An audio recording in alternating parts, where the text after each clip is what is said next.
Yan guys, tuloy natin yung ating pagluluto. Ayan na si Ate Wet. Magluluto na naman. Kaya tunghayan nyo guys. Heto lang ang aking camera. Medyo malabo, pero okay lang. Nakikita nyo naman yung aura ko, di ba?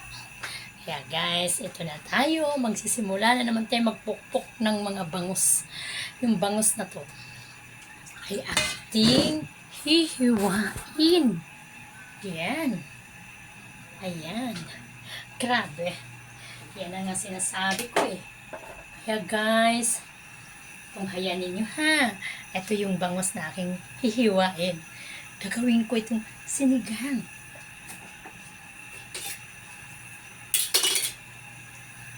Grabe guys, no? Ayan. Ayan. Ganun lang ang buhay guys. Kaya, hala. Ayan na naman si Ate Beth. Sisimula na naman ako ngayon sa aking hanap buhay. Ayan. Guys, wala na tayong ibang ginagawa sa mga kundi mag-isip kung ano ang dapat natin gawin. Dahil kapag walang hanap buhay, gutom ang tiyan. Wala tayong kakainin. Grabe. Ayan na, ayan na, ayan na, ayan na. Ayan na ha.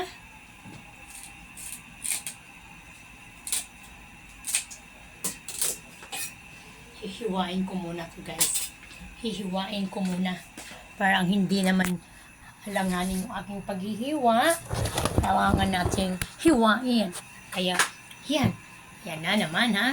Hihiwain na. Kaya, stipot ka lang mga guys dyan. Okay, yan. Medyo purol yung aking kutsilyo. Kaya, gawin ko muna. Medyo purol, ha? Yan. Ang aga-aga pa si Ate Beth. Nagmimensahe na naman. Yan, may pamukpok ako. Pupukpukin ko na ang bangus. Yes. Grabe.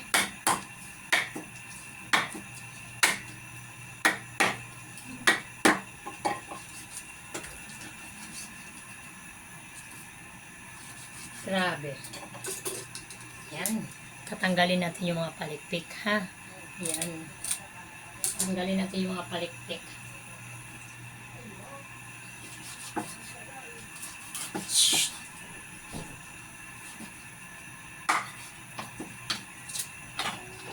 And guys, tanggalin natin yung palikpik ulit. Tapos na yung isa-isa naman. Yan.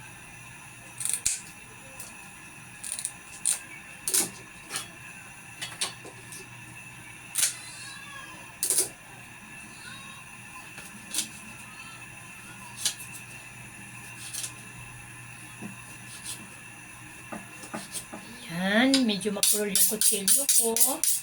Gawin natin ulit. Yan.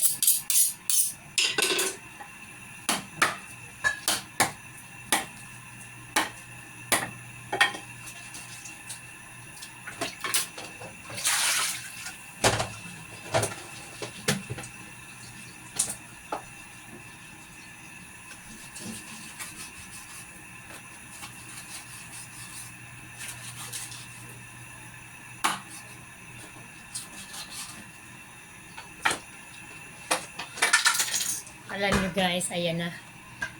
14 piraso lang ang nagagawa ko sa 2 pirasong bangus. Ito'y gawin kong sinigang. Medyo malalaki kasi yung ulo. Ayan, tatanggalin yung ulo. Ganyanin lang yan. Ako'y hunter sa pagtanggal ng mga hasang ng isda.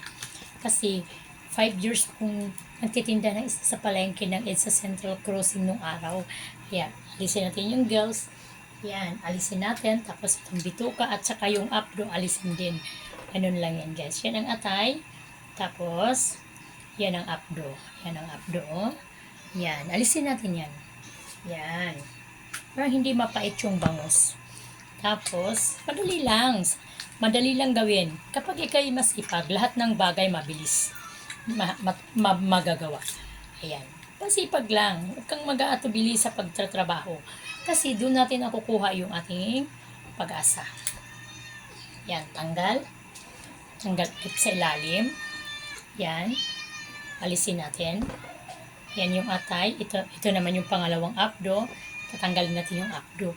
Kasi parang hindi mapait yung ating luto. Yan lang ang pinaka-importante sa bangus. Matanggal mo yung abdo ng buo na hindi magkalat. Kasi pag yan, magkalat, apektado lahat ng laman ng bangus. Nagkakaroon siya ng apait. Tsaka hindi masarap. Yan. Yan guys. Ito kasi yung paborito ng mga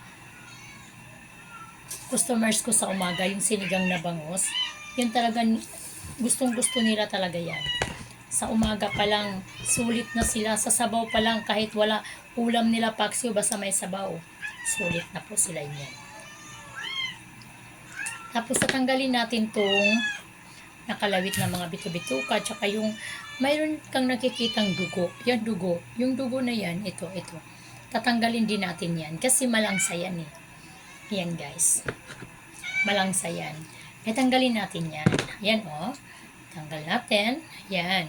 Yan yung dugo na nasa yan yung dugo. Mga nakadikit dun sa gitna ng backbone.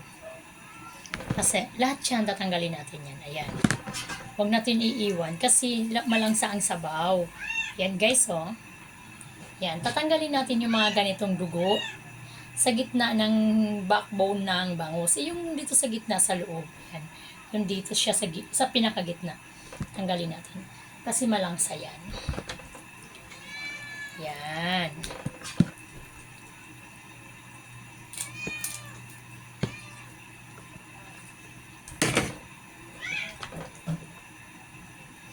Yan, ang dami, no? Kailangan natin maalis yan. Isa-isahin natin. Yan. Huhugasan ko na to guys.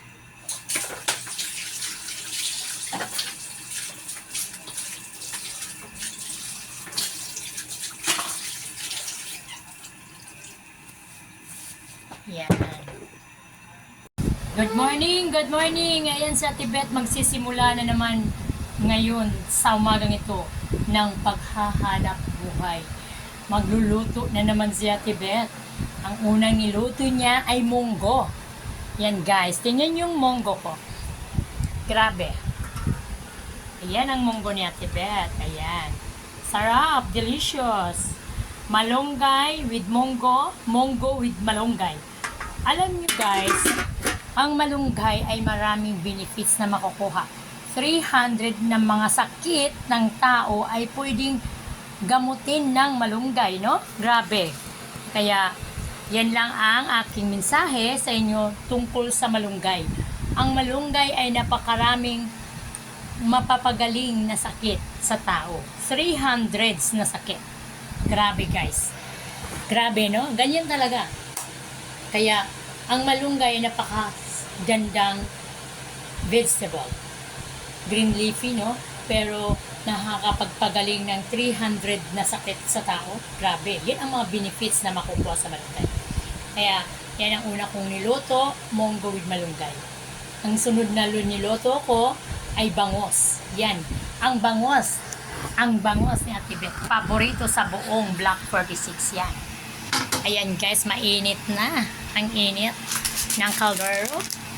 Ayan. Grabe. Grabe. Ayan ang aking bangos. Walang bangos na sinigang. Ayan. Sinigang na bangus yan guys. Hindi pa siya kumukulo kaya hindi ko pa nilalagay yung bangos. Mamaya-maya konti. Yan pa lang ay mga ricados tulad ng tomato, onion, siling green, at labanos, at pamintang crack. Yan po yung paunang mga ingredients na nilalagay ko sa sinigang na bangus. Ayan. Mamaya-maya konti ilalagay natin yung bangus. Kaya balikan natin yan. Mamaya-maya lang. Yan ha. Maya-maya konti balikan natin yung mga ini-introduce ko kaninang mga ulam. Kasi hindi pa gaano na kompleto. Hindi pa siya luto. Kaya finished product na lang ipapakita ko sa inyo. Kaya good morning. Good morning sa lahat. Guys, yung aking pinakita kaninang sinigang na bangos, luto na. ito na yung finished product ng aking pangalawang putahe sa umagang ito. Kaya mamaya, marami pa tayong gagawing putahe. Pero kung sakaling hindi ko na maipakita sa inyo, pasensya na ha. Kasi, ito lang ang aking naluto pang una. Mayroon na rin akong mga tamban na paksiw. Mayroon na rin akong pritong na tamban. Ayan guys. Ayan. Ito yung prito kong tamban. Ito yung paksiw kong natamban. Kaya medyo mayroon akong luto rin. Kahit pa paano. Kaya mamaya konti dadagdagan natin yan guys. Kaya panoorin nyo ang aking YouTube channel. Bebet Gabasa. Don't forget to subscribe my YouTube channel. Paki-like, share, and subscribe. Thank you very much and good morning sa lahat-lahat. And have a good day.